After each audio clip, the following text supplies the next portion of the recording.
13 মাসের যে অডিটটা, এই অডিটটা আমরা একটু জানতে চাচ্ছি। অডিট রিপোর্ট 13 মাসে আপনার আমাদের টোটাল ইনকাম হয়েছে 1,47,00,000 টাকা। এটা আমরা আমাদের পেপারস যেটা বলে, সেখানে আমাদের 1,47,00,000 ভিতরে ব্যাংকের লেনদেন দেখা যাচ্ছে 1,20,00,000 টাকা। 27 লক্ষ টাকা যে লেনদেনটা, সেটা মনে হচ্ছে ব্যাংক বহির্ভূত লেনদেন হয়েছে। আর এর ভিতরে ভাউচার সমন্বয় 58 লক্ষ টাকার মতন। বাকি টাকার যে ভাউচার, সেটা সমন্বয় দেখানো যাচ্ছে না, এখানে আমি পাচ্ছি না সেগুলো। এই আপাতত অডিট রিপোর্টের এটাই একেবারে জিস্ট যেটা সেটা পাচ্ছেন। এটা পাওয়ার উপযোগী কিনা, আসলে এটা পাবেন কিনা, সেটা নিয়ে আমরা এখন কাজ করছি। এখনো কিন্তু আমাদের কাজ চলমান এবং আপনার তো এটা শুনে আসলেন, দেখছেন আপনারা। আমি নতুন আসলাম, আপনার সবাই তো জানেন দিদি, এত বড় অ্যানামেলি যে 6টা পরীক্ষা কমিটি তারা কিন্তু টাকা পাবে। 6টা পরীক্ষা কমিটি মোর দ্যান 15 লাখ টাকা। এটা কি হলো আসলে? প্রশ্ন আমাদের টাকাগুলো গেল কোথায়?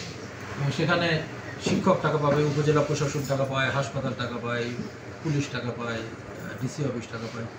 সবাই তো পরীক্ষার সাথে সম্পর্কযুক্ত। পোস্ট অফিস টাকা পায়, বিভিন্ন বাইরের কলেজের টিচার যারা ডিউটি করে তারা টাকা পায়, এবং তারা সব চিঠি দিচ্ছে, স্যার টাকা দেন। আমার তো ফান্ডে কোনো টাকা নেই, সংশ্লিষ্ট ফান্ডে কোনো টাকা নেই, যার ফলে আমি তাদেরকে ওই সরি বলা ছাড়া আর কোনো উপায় আমার থাকছে না। আর একটা বিষয় আমি একটু বলি, যে এই যে বকেয়া টাকাগুলো যদি আদায় করা না যায়, তাহলে পরে এখন আমার সময়ে যে টাকাগুলো আয় হচ্ছে, সেই টাকা থেকে দেওয়া যাবে না। কারণ আমার টাকায় আয় হচ্ছে সেগুলো পরীক্ষা রানিং। এই পরীক্ষার টাকা দিয়ে এই পরীক্ষা কমিটির সাথে যত সংশ্লিষ্ট কাজ আছে, সেই কাজগুলো মেটানো ওই টাকা দিয়ে।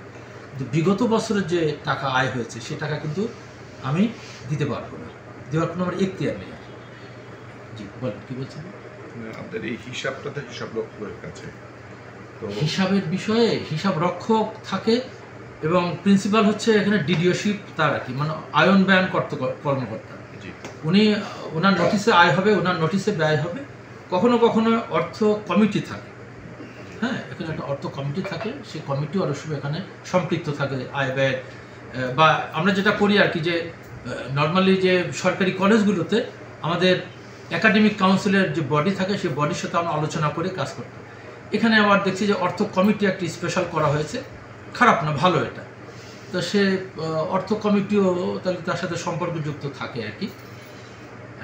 মূলত কাজ কিন্তু প্রিন্সিপাল, অ্যাকাউন্টেন্ট এবং সংশ্লিষ্ট কমিটি, যেমন ধরেন পরীক্ষা পরিচালনা কমিটি, ধর্মীয় কমিটি, ম্যাগাজিন কমিটি, দরিদ্র ফান্ড তহবিল যেটা আছে সেটা পরিচালনা কমিটি, এক একটা বিষয় এক একটা কমিটি থাকে। সেই কমিটি তার সংশ্লিষ্ট আয়টা বুঝে নেয়, যে আমার এই বছরে একাদশে ভর্তি হলো 500 স্টুডেন্ট, 500 গুণ 20 টাকা কত হয়? 1000 টাকা হলো। এই 1000 টাকা দরিদ্র তহবিলের যে কয়টা আবেদন পড়ে, সেই 1000 টাকা তাদেরকে সমানভাবে ভাগ করে দেওয়া হয়।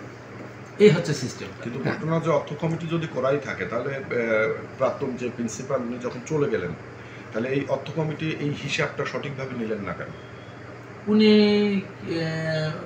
এটা ওনার বিষয়, উনি ওনার বিষয়, এই অর্থ কমিটির কথা বলছেন। হ্যাঁ, যখন একটা অর্থ কমিটি তো ওই প্রিন্সিপাল করেছিলেন। হ্যাঁ করছেন, কিন্তু অর্থ কমিটি যারা ছিলেন তারা তো এখনো নিয়োজিত আছেন।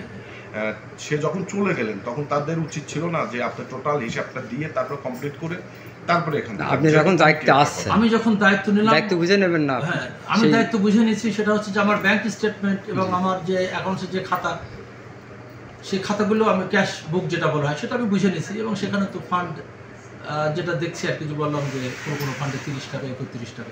তাহলে কি আমরা বুঝতে পারছি অর্থ কমিটি সাবেক প্রিন্সিপালের সঙ্গে জড়িত? তা নাহলে কেন তাকে না অর্থ কমিটি হতে পারে, তারা হয়তো কোনো তথ্য ওখানে ইয়ে করেছে কিনা, হাইড করেছে কিনা, হ্যাঁ সেটা বুঝে তো নেবে। এটা হচ্ছে যে ওই প্রিন্সিপাল এবং অর্থ কমিটি বলতে পারবে। হ্যাঁ, আমি এটার বিষয়ে কথা বলতে চাচ্ছি না। আর একটা বিষয় হচ্ছে যে ফান্ড শূন্য হয়ে যাচ্ছে, মানে একটা ফান্ডে 6 টাকা, একটা ফান্ডে 30 টাকা। এই টাকা ব্যাংকও আসলে একটু যদি টাকা রেখে এটা ছাড়তে তাহলে করে আমাদের 500 টাকাও যদি থাকতো আমি সেটা বলতে পারবো 500 টাকা আছে। মানে আমরা দুঃখজনক ব্যাপার যে আমাদের খোকসা সরকারি কলেজ একটাই সরকারি কলেজ, বিগত দিনেও এই দুর্নীতির কথা আমরা শুনে আসছি আজ থেকে 2 বছর আগে থেকে। 2 বছর আগে সেখান থেকে যে আমরা এখন পর্যন্ত চেঞ্জ করতে পারি না, শিক্ষা নিতে পারলাম না। খুবই দুঃখজনক ব্যাপার। কারণ কি আপনার অর্থ কমিটি যেখানে করা আছে সেখানে আয় ব্যয় সবই তো শুধু ওই হিসাব রক্ষক দেখবে না, অর্থ কমিটিও তো দেখবে। তাহলে এখন কেন, এতদিন পরে কেন? এতদিন পরে মানে কি, এই সবারই তো এই পরীক্ষা যে শেষ হয়ে গেছে, পরীক্ষার সম্মানে যখন পাচ্ছে না তখন কিন্তু শিক্ষকরা আসলে একত্রিত হলো। কর্মচারীরা 5 মাসের বেতন পাচ্ছে না, তারা কিন্তু এখন ইনারা কমপ্লেন করছে, ঠিক আছে, অর্থ কমিটির কাছে তাদের বক্তব্য কি তাহলে? সেটা আমার ক্লাস পর্যন্ত আসে, আমরা সেটাই জানতে চাই, যেটা আমার কান পর্যন্ত আসে না। রাসেল সাহেব যে বলছে যে চেক হলেও শুধু সাবেক প্রিন্সিপাল বিলাল সাহেবই চেক শুধু সই করে করে টাকা উঠাইছে, মানে আসলে কি এটা কি নিয়মটা কি? নিয়মটা প্রিন্সিপাল টাকা তুলবে, তার স্বাক্ষরে টাকা ওঠে, ডিডিওশিপ তার। মানে নিয়মটা কি যে কিভাবে টাকাটা উঠাবে, কিভাবে প্রিন্সিপাল কি নিজে একাই টাকা উঠাতে পারে নাকি প্রসেসের মাধ্যমে টাকা? প্রসেস মানে কি, এখানে বললাম যে কমিটি থাকে, বিভিন্ন কমিটি থাকে, কমিটি আবেদন করে, প্রিন্সিপাল সেই আবেদনের সম্ভাব্যতা যাচাই করে, তারপরে সে একটা চেক তখন পাস হয়। এবং যখন চেক পাস হয় তখন রেজিস্ট্রারে কিন্তু এন্ট্রি করা হয়, কাকে দিচ্ছে, কে দিচ্ছে, চেক গ্রহীতা, চেক প্রদানকারী সবার স্বাক্ষর থাকে। আমি যেমন অনেক চেক দেখলাম, অনেক রেজিস্ট্রারে দেখলাম যে অনেক জায়গায় স্বাক্ষরই নেই। কিন্তু রাসেল সাহেব বলছে যে সে একাই হলে চেকে সই করে করে টাকা উঠাইছে। আছে, এমনও কিছু নজির পাওয়া গেছে, এবং আমি আবেদন পাইনি তো। আমি যখন তদন্তে গেলাম তখন আমি কোনো আবেদন পাইনি। এমনও একটা চেক আছে যেখানে কোনো আবেদন নেই কিন্তু চেক উঠে গেছে, কাকে দেওয়া হচ্ছে সেটা বুঝতে পারছি না, কারণ গ্রহীতার স্বাক্ষর নেই। চেক রেজিস্টার যেটা ইস্যু রেজিস্টার, সেখানে কোনো স্বাক্ষর নেই। তারপরে স্যার এখানে মাস্টার রোলে যারা চাকরি করেন তাদেরও অনেক বেতন বাকি, 5 মাসের বেতন বাকি আছে। সেটা নিয়েও তারা কথা বলছে এবং তারা ইউনো মহোদয়কে তারা একটা লিখিত আবেদনও দিয়েছে। জি স্যার, আপনি যেহেতু এখানে আসছেন, আপনি এই অর্থ কমিটির সঙ্গে আলোচনা করে এই যে টাকাগুলো কোথায় গেল, কিভাবে হলো, যেহেতু আপনি বলতেছেন যে তারা একটা আবেদন করে যে কোনো একটা কার্যক্রমের জন্য প্রিন্সিপালের কাছে আবেদন করে, তখন প্রিন্সিপাল হলো ওই টাকাটা যাচাই বাছাই করে নিয়ে যায়, তাহলে ওই কপিগুলো কোথায়? উনি যে সইটা করছে নিশ্চয়ই আবেদনের মাধ্যমেই সই করছে না, আবেদন পাওয়া যায় তাহলে এখানে অনেক জায়গায়, সেটা আপনার নিশ্চয় বুঝতে পারছেন। আমার মনে হয় যে এটুকুই যথেষ্ট।